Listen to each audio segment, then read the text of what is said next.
Well, today we have with us Liz Castro, who's very much a household name now in Catalonia. She was born in California and settled in Catalonia and has become a leading figure in as regards putting Catalonia on the map. And you've written some good stuff, and you've actually had a place of representation on one of the most important organizations in our country, which is the National Assembly, for which you were you were the most voted member. So 2 years in a row. 2 years in a row, right? Okay, so I think it'll be very interesting for our viewers for me to ask you some questions about the situation in Catalonia. Okay. You've been active on the question of the exterior projection of Catalonia since 2010, more or less. How would you say that projection has evolved in these last 7 years? Oh, there's no point of comparison with what it was in 2010 is what it is now. A lot of people have done a lot of work in that regard. There's been efforts by the government of Catalonia, efforts by Diplocat, which was or is a public-private consortium trying to educate people about what's going on in Catalonia. And then there have been efforts by the Catalan National Assembly, which is, of course, a non-profit lobbying group that wants independence. It's not a political group. And then there have been initiatives by people like me and by yourself who, have done our part, because we speak English, to be able to explain what exactly is going on in Catalonia to a foreign audience. And you can really tell. I mean, I remember when in 2012 there were the parliamentary elections, and in November of that year, and all of the newspapers analyzed the result in which the ruling party in Catalonia, Convergència, had lost a fair number of seats, but independence parties as a whole had won. The foreign press was saying, independence is over. And that was a completely false, bad misreading of what had gone on. And so I think that what has happened since then is that between the huge demonstrations that the civil society has organized to bring attention to Catalonia, that has attracted a lot of journalists who have come to say, well, what's going on here? Why are there 1.5 million people demonstrating peacefully in the streets for independence when 2 years ago there weren't? What's changing? What's the situation going on? What's the political situation? And they've, with all of the journalists who have come, there's a certain, I think, competition between them. And so they interview different people, and they do a lot of research. So just yesterday, an article came out in the Financial Times, and it was remarkable how good it was, really. I mean, it wasn't perfect. They still, they don't live here. They don't see it day by day. They don't have all of the backstory and all of the infighting. But it was so much better than 5 or 6 years ago. It's a sea change. Right. Well, you mentioned two organizations, the Catalan government and Diplocat, as being entities that projected the Catalan identity and the Catalan cause internationally. At this present moment, Catalan government is suspended, and Diplocat has been closed down. What would you say to somebody that might talk about the Catalan process having failed in some way?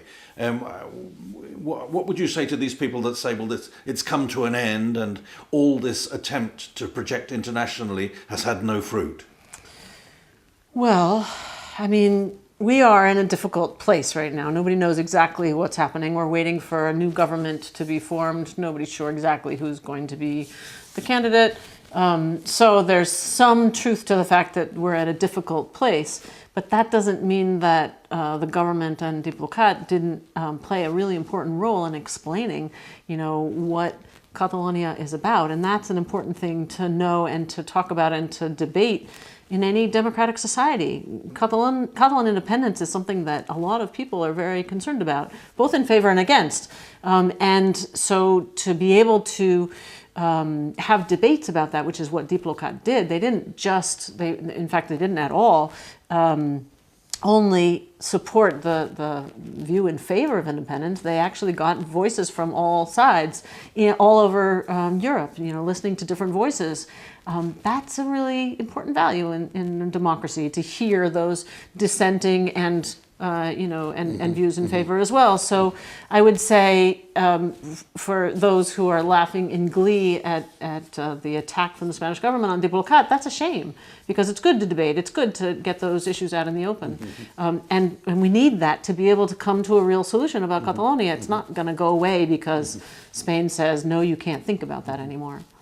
One thing that occurs to me to ask you about as an American is this question of different schools in the United States that have actually taken up the debate about Catalonia, little old Catalonia here in the west of Europe. Yeah. And in America, these schools are debating about the Catalan independence issue. What would you make of that? Well, I found out about that because my sister-in-law she's Catalan, lives in Riverside, California, and her kids are involved in those debates and the debating teams. And so she told me that I think it was in October, there was all this news about the Catalan referendum, and that was just when, and the violence that the Spanish state used to try to suppress and failed to suppress that referendum. And people saw that on the news, and when they were deciding what the topic should be for the debates in January, it was, Catalonia won as a topic. I listened to some of those debates in the school, so I think it's something like 3,000 students all over the United States, in every single state, researching, thinking about Catalonia, trying to find arguments for and against Catalonia remaining in Spain. It's clear that there was a lot of interest, and I think it's great, that they were researching it, thinking about it, debating it, trying to figure out what should be allowed, what should, how it should work. I wish we could do that here in Catalonia. Right. It's not such a terrible Right. thing to debate in a peaceful, positive way. Right. Liz, you just mentioned the referendum. Yesterday was 4 months since the referendum was held. What would your summary be on the referendum, in the sense, what has it left behind? What mark has it made? Did it really happen? Yeah, it definitely happened. And I think one of our jobs, all of us who experienced it, is to make sure that there's documentary evidence that it did happen. Not only did it happen, there were huge amounts of people who participated, who put their bodies on the line to make sure that it could happen and that people could actually vote and choose their own political future. It was hugely important. The fact that the Spanish state completely overused its violence and police forces against completely nonviolent, peaceful voters with their hands in the air, I think really caught the attention of the entire world. I think violence kind of grabs our attention for a second, and then your eyes glaze over. But our reaction, Catalan's reaction of saying, no, we really are going to vote. You can't stop us. And then actually voting, more than 2 million people, that's what I think really attracted the attention and maintained the attention of the entire world. But that's not enough. Catalans still have to stand up for ourselves and say, okay, well, now we voted, and now we want those results to be taken into account. In a vote, in a democracy, not only do you vote, but you're supposed to listen to the vote, the people in power, and that's totally not happening. In fact, Spain is using all of its tactics, judicial and police, to threaten people who voted or who helped other people vote, which is a shame. Because again, nothing's going to go away until we actually resolve this issue in a peaceful, democratic way. I'd like to ask you about President Puigdemont. President Puigdemont, in the last 24 hours, has made a statement in the sense that he would be standing down, in the sense that another candidate would be proposed to the parliament. He's also said that he's sorry that on the 10th of October, he didn't actually put his foot down and insist that the Republic be implemented. What's your feeling about Puigdemont? I was disappointed too. I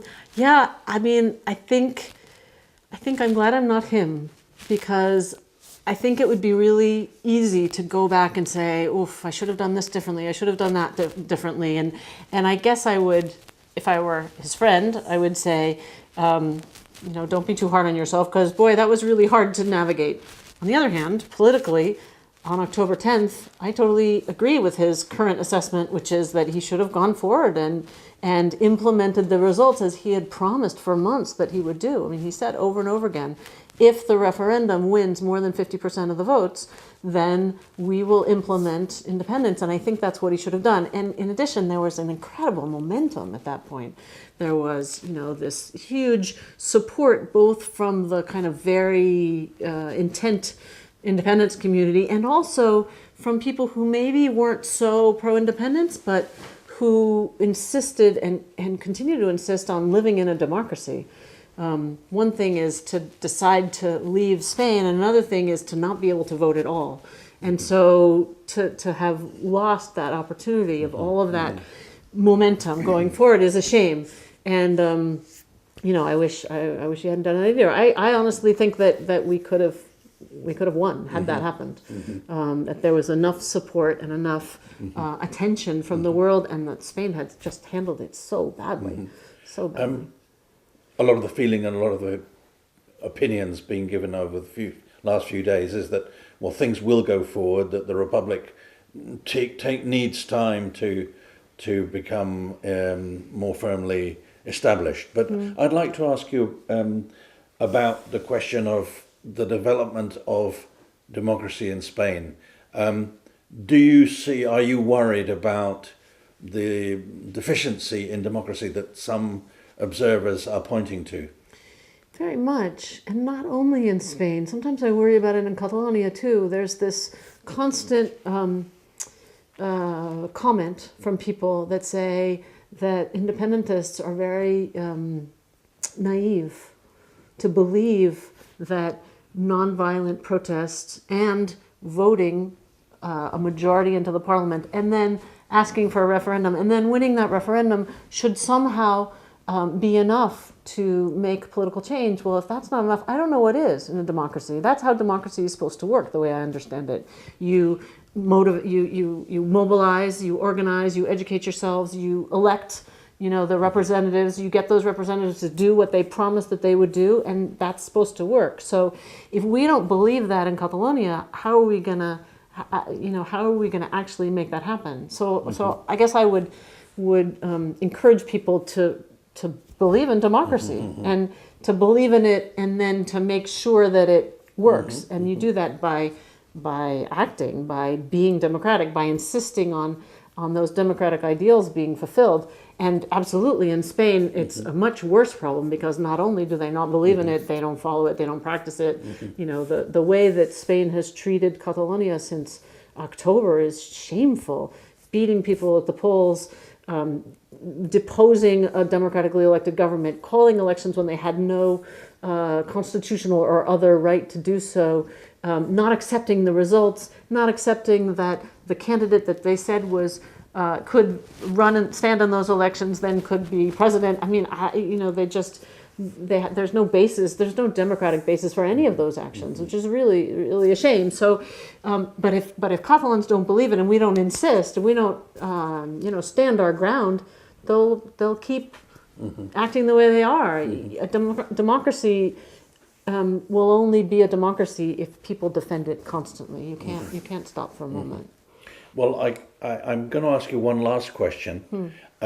You, as we said before, you are and you were a leading member of the Assemblea Nacional Catalana, and I'd like to ask you about their recent assembly general, their general assembly. What's your opinion about the turnout of things at this time, where the political parties have still not come to the kind of agreements that so many people are waiting for? I was a leading member of the Catalan National Assembly. I no longer am. I'm just a regular member. Rank and file, exactly. And I actually didn't go to the General Assembly. In fact, I had a personal engagement that I could not miss. I've been very disappointed with the actions of the Assembly. I cannot deny it. I think that we didn't, as a group, act strongly enough on October 10th.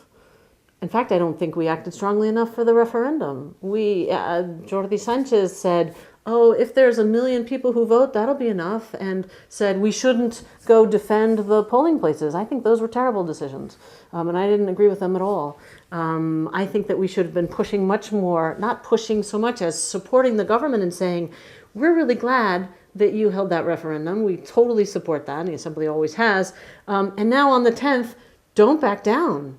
No, we don't want you to believe the siren calls of Spain saying, oh, yes, if you suspend democracy, then we'll have negotiations, which was a lie, which puts them on revealed today. I would have liked very much for the Assembly to flex its muscles a little bit on October 10th and say, we're standing here waiting for you to do what you promised, which was implement the Declaration of Independence.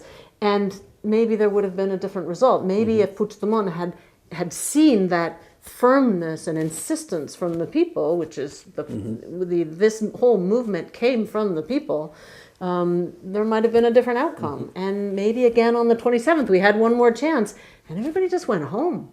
The Assembly was saying, go shopping on the weekend. I was appalled. So perhaps the appearance of the committees for the defence of the Republic, the CDRs, maybe is a step in the right direction. I certainly think so. I mean, they were instrumental in making sure that the referendum was able to be held, certainly in my neighborhood. And they felt like they just appeared out of nowhere. On Thursday, there was this initial meeting in my plaza in Gracia, and there were hundreds of people there. And we all divided up and went and supported our schools and our polling places. It was amazing. And they're still, moving and organizing and motivating and mobilizing. And I think they're very, very positive. Right, so the popular movement is still extremely important in... Well, if there's anything that we have seen in the last several weeks, months, it's that this movement came from the people who want Catalonia to be independent, and there are millions of us.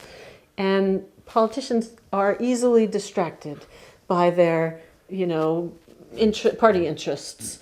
For better or worse, it's totally reasonable. You're from a party and you have interest in that party. Okay, fine. That's not my interest. I don't care about the parties, at all.